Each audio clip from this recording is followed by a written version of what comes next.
Finding myself again. Healing after heartbreak.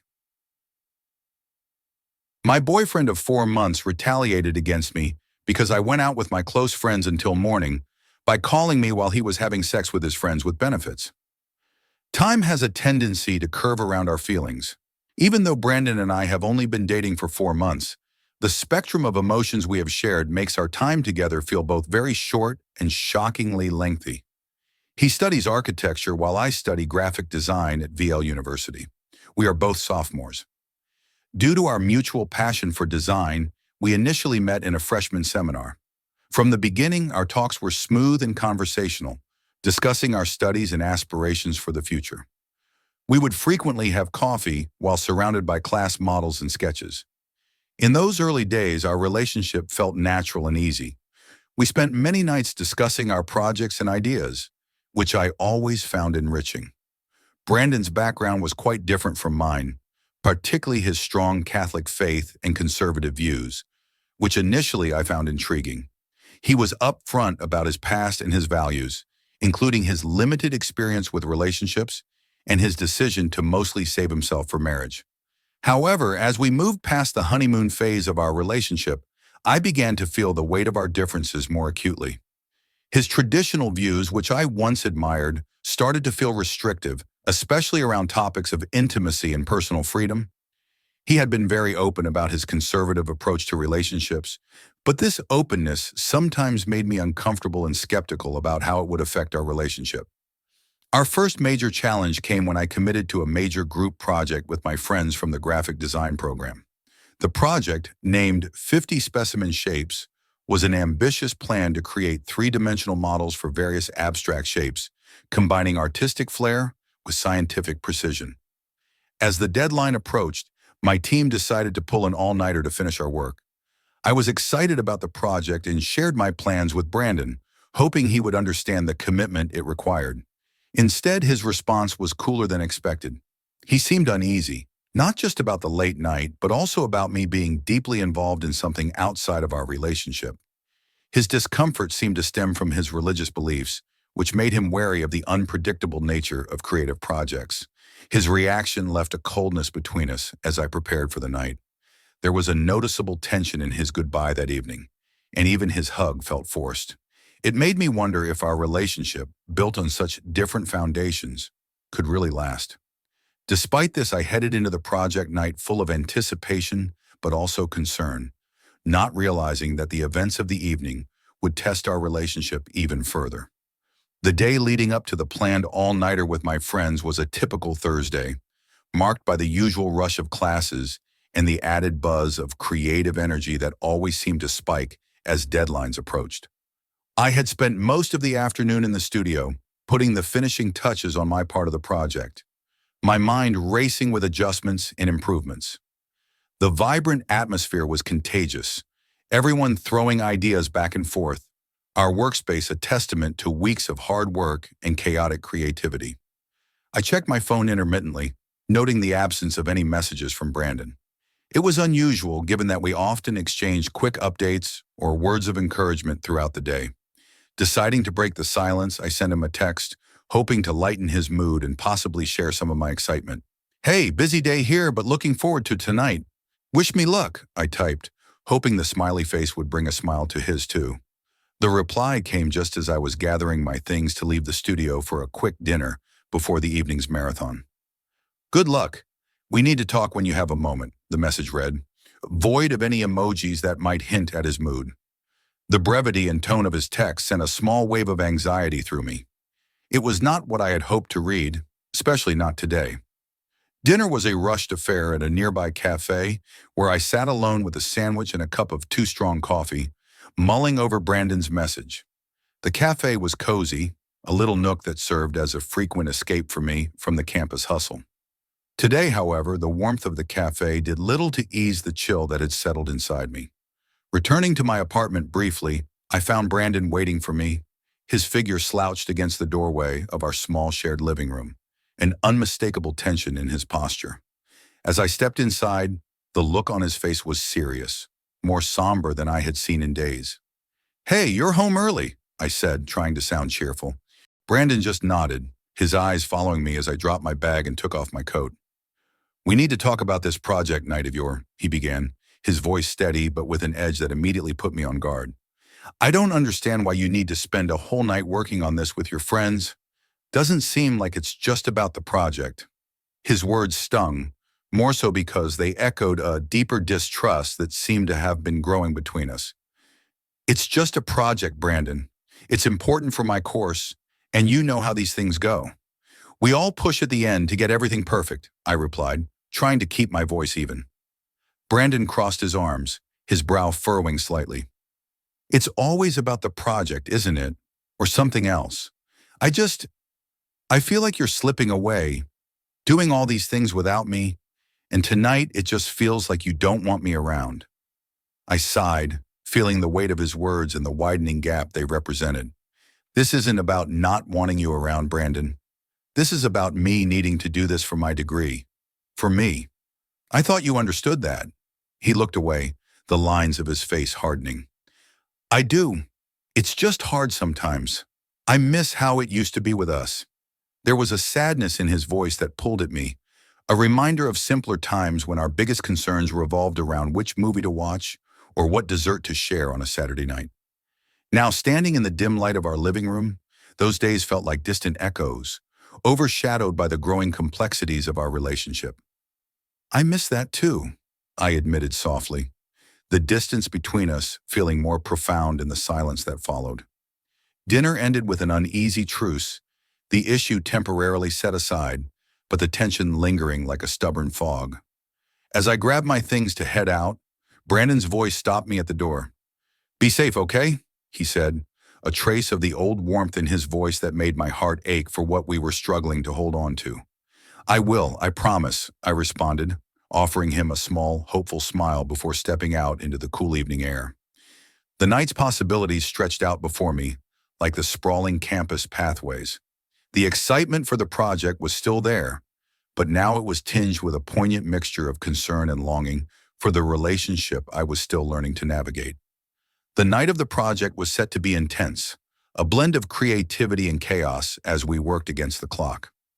My friends and I had booked a study room in the university's main library, a space often reserved for late-night cram sessions and collaborative projects. As I arrived around 8 p.m., the familiar sense of excitement and nervous energy filled the air, palpable among the scattered laptops, strewn papers, and 3D materials that covered the tables. The first few hours flew by as we dove into our tasks. Anna, a meticulous planner, coordinated our efforts, ensuring everyone stayed on track with their assigned elements. John, ever the perfectionist, was immersed in adjusting the lighting on our 3D models, creating the perfect shadows that made our shapes seem almost lifelike. My role was to integrate the background graphics I had designed, ensuring they complemented rather than overwhelmed the models. At 10 p.m., I sent a quick message to Brandon. "In full swing here. Hope your evening is relaxing." The immediate response I hoped for didn't come, and I pushed the slight worry away, redirecting my focus to the vibrant discussion on color schemes and textures swirling around me. Midnight approached, and we took a brief coffee break. The library's 24-hour cafe was buzzing with other students similarly burning the midnight oil, and the air was thick with the aroma of espresso and the low hum of hushed conversations. I checked my phone again, noting the absence of any message from Brandon. A ripple of concern stirred within me, but I was quickly pulled back into the lively banter of my friends discussing the latest episode of a popular design reality show. By 2 a.m., the project was shaping up, but the fatigue was setting in. We powered through with energy drinks and the collective adrenaline that comes from nearing the finish line. I sent another message to Brandon, a bit more detailed this time. "Still working hard. Miss you." The read receipt popped up almost immediately, but there was no reply. The silence gnawed at me, making the coffee seem a bit more bitter. As 4 a.m. rolled around, we were in the final stretch, adding the last touches to our project. The room was quieter now, the earlier excitement giving way to focused concentration and the occasional yawn. I sent one last update to Brandon, half hoping he'd respond with words of encouragement or at least acknowledge my efforts. "Almost done here. Can't wait for you to see the final product." Love you. The lack of response this time felt heavier, more loaded. I stared at the screen for a moment longer than necessary, the glow highlighting the worry lines that had formed between my brows. Finally, around 5 a.m., we wrapped up our project. A visually stunning presentation of geometric and organic shapes stood as a testament to our hard work and collaborative spirit. There was a collective sigh of relief mixed with pride as we packed up our things. Despite the successful conclusion, my heart wasn't fully in the celebration. The unanswered messages from Brandon cast a shadow over my mood. I arrived home just as the sun was beginning to rise, painting the sky in hues of orange and pink. The apartment was silent, Brandon's side of the bed untouched, indicating he hadn't slept. On the kitchen counter, I found a note from him. Went out to clear my head. We'll talk when I get back.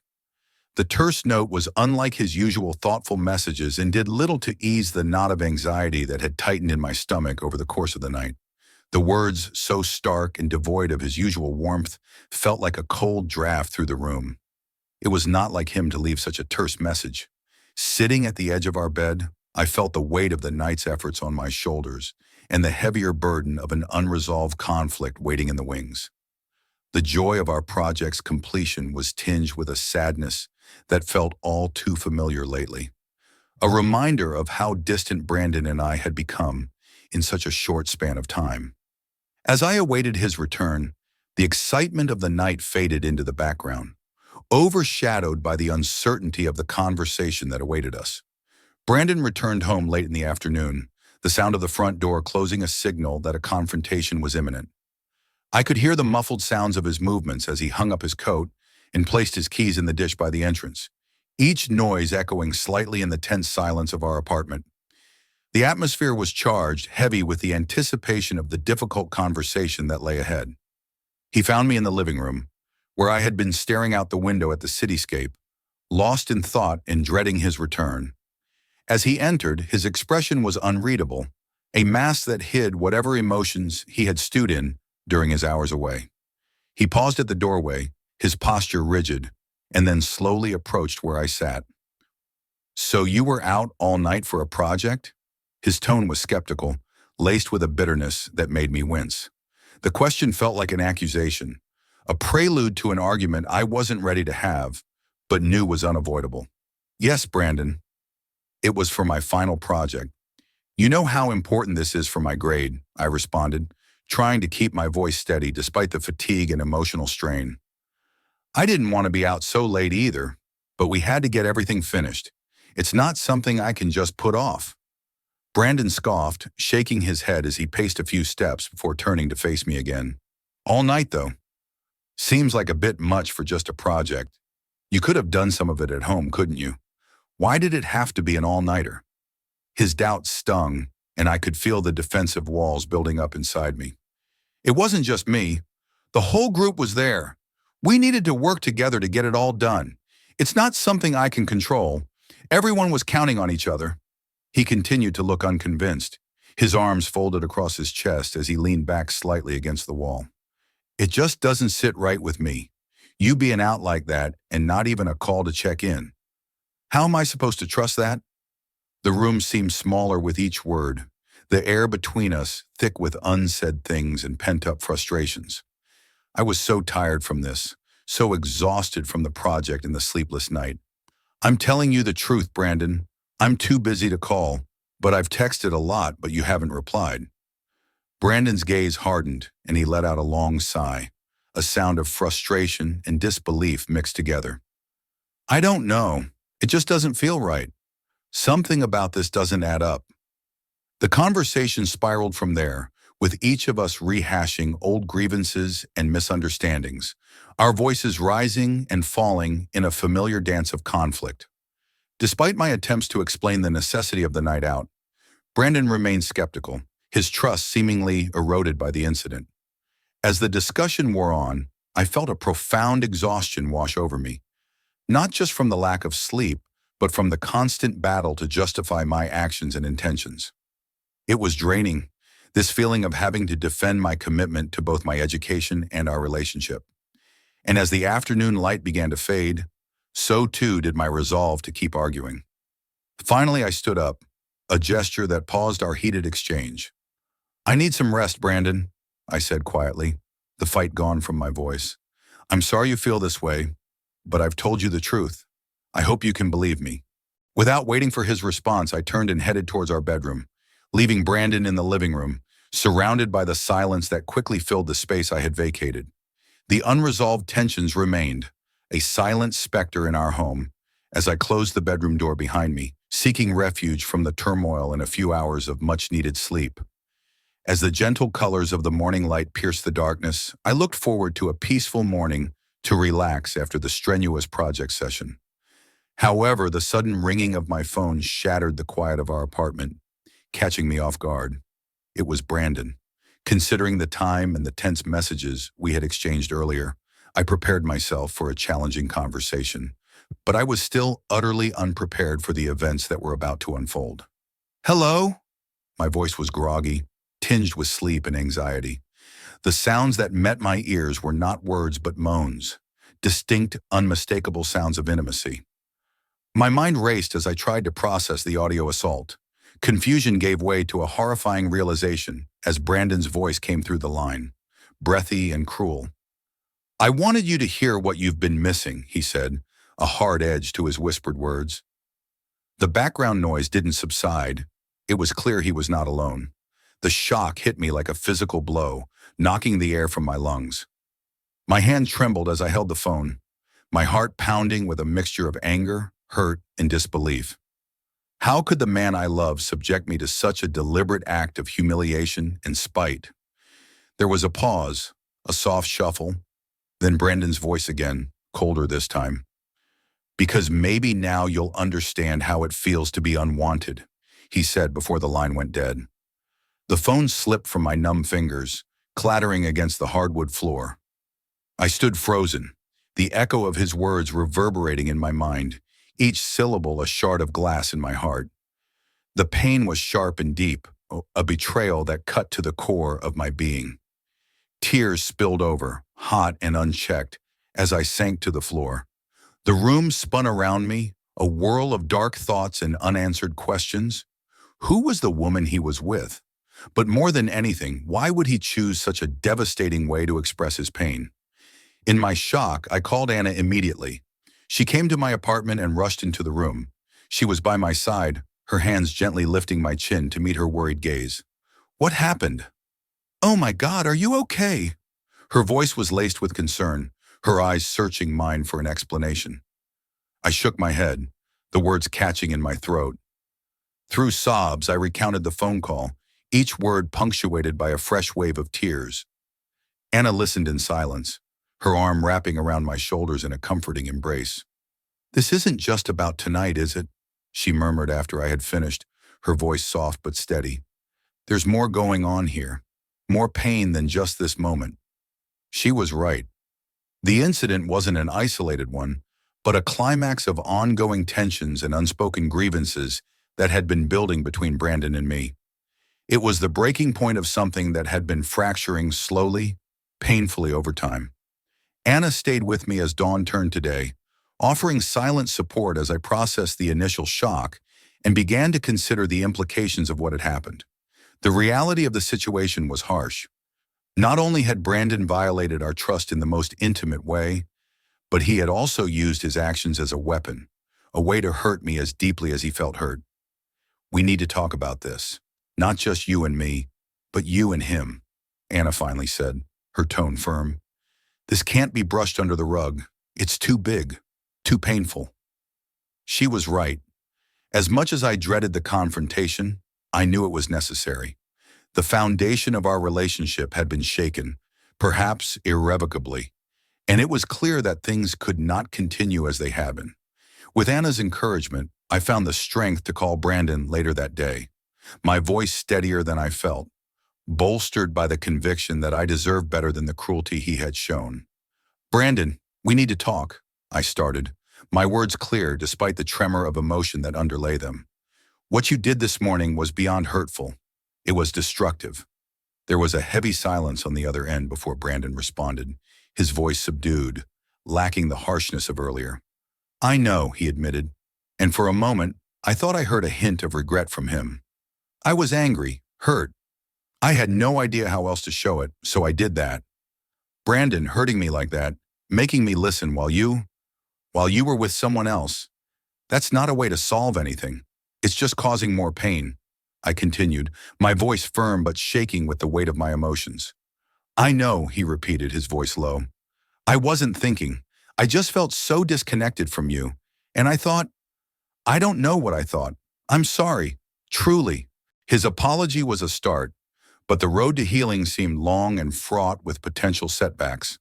The trust between us had been deeply damaged, and I was unsure if it could ever fully be restored. After the phone call with Brandon, I retreated to the safety of our bedroom. The four walls felt like a sanctuary from the chaos and emotional turmoil that had erupted in our living room. Lying on our bed, I couldn't shake off the deep-seated sadness that clung to me, nor the images of Brandon's face twisted with accusation and mistrust. My mind spun in circles, reflecting on the spiraling decline of our relationship. It was a cycle of tension and misunderstanding that seemed to repeat itself with increasing intensity. I thought back to the early days with Brandon, when each moment together was filled with laughter and spontaneity. Those memories now seemed like echoes of a distant past, a stark contrast to our current reality, where smiles were rare and silences were loaded with unspoken grievances. It wasn't just the lack of trust or the painful confrontation that morning. It was the realization that I no longer recognized the man I had fallen in love with. He had become a stranger, one who could willingly inflict pain with such calculated indifference. As I lay there, a mix of exhaustion and despair washing over me, my phone buzzed with incoming messages. Reluctantly, I reached over to check it, finding text from Anna and a missed call from my sister Leah.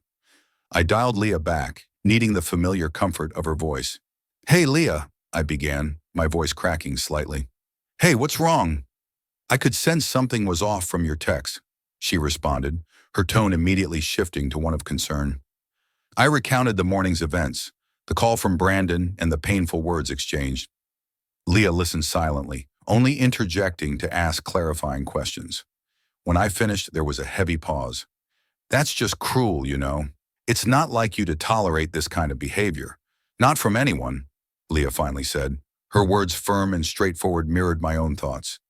It was a reflection of how far I had strayed from the person I used to be, someone who valued self-respect and mutual understanding above all in a relationship.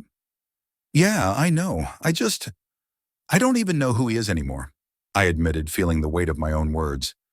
"I can't keep going like this. It's draining me, Leah." "It's not healthy. You deserve so much better," Leah replied, her voice soft yet insistent. "You need to think about what you really want moving forward, not just for the sake of the relationship, but for yourself."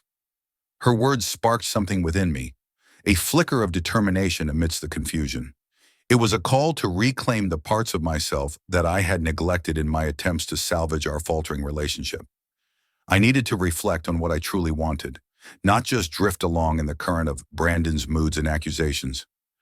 Later that day, I met with Anna for coffee.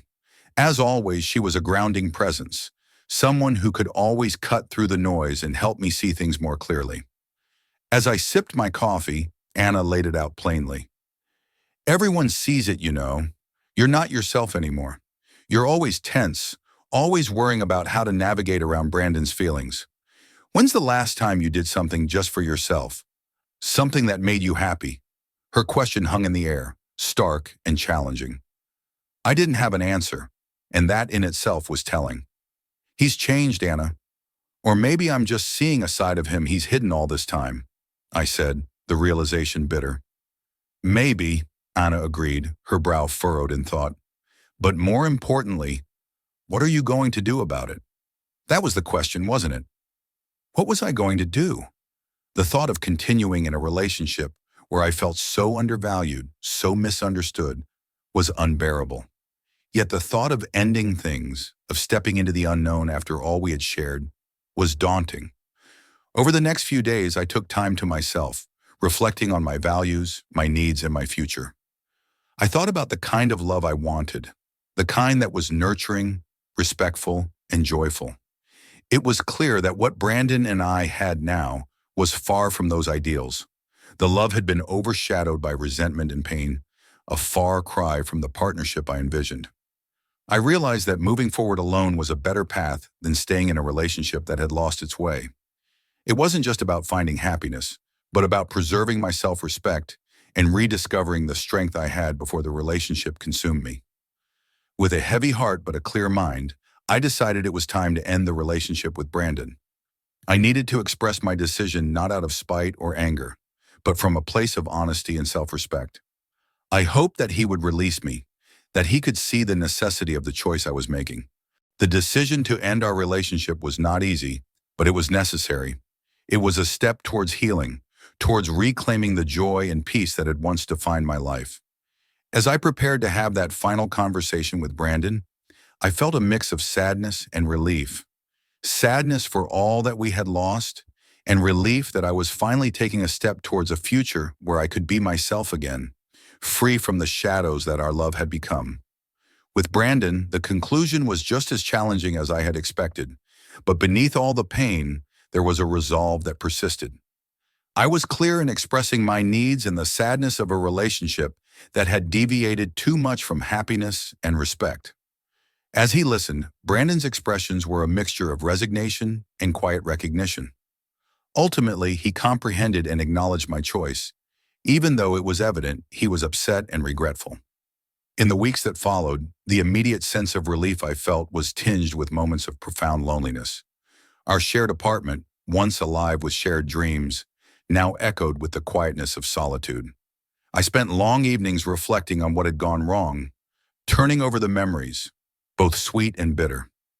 This introspection, though painful, was a necessary part of my healing process.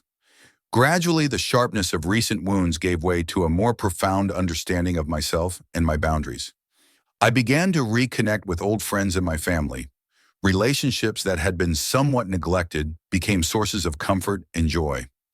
Their support was instrumental in rebuilding the sense of self that had been eroded in my efforts to save a failing relationship. The knowledge I gained from this period of my life was priceless but difficult to get. I came to understand the value of being honest and open with myself as well as with a partner. I realized the danger of compromising too much and losing oneself in the attempt to keep others happy. I made a promise to prioritize emotional fulfillment and mutual respect over the fear of being alone. As I move forward, the scars from this experience remain, but they are a testament to my resilience. They remind me that I have the strength to face difficult truths and make tough decisions, that I deserve to be loved fully and without reservation. The journey of reclaiming the joy and peace I once knew is ongoing, but now I walk it with a clearer vision of who I am and what I truly value in life and love. I appreciate everyone listening to and reading my story. I have removed it from the platforms where I published it, since I believe the details of what he did with me should not reflect poorly on my accounts. The only page I want to share a tale on is this one. Please leave a comment after hearing the story so I know what everyone thinks. I'll probably read it several times over. I want to thank you again for bearing with me as I confessed.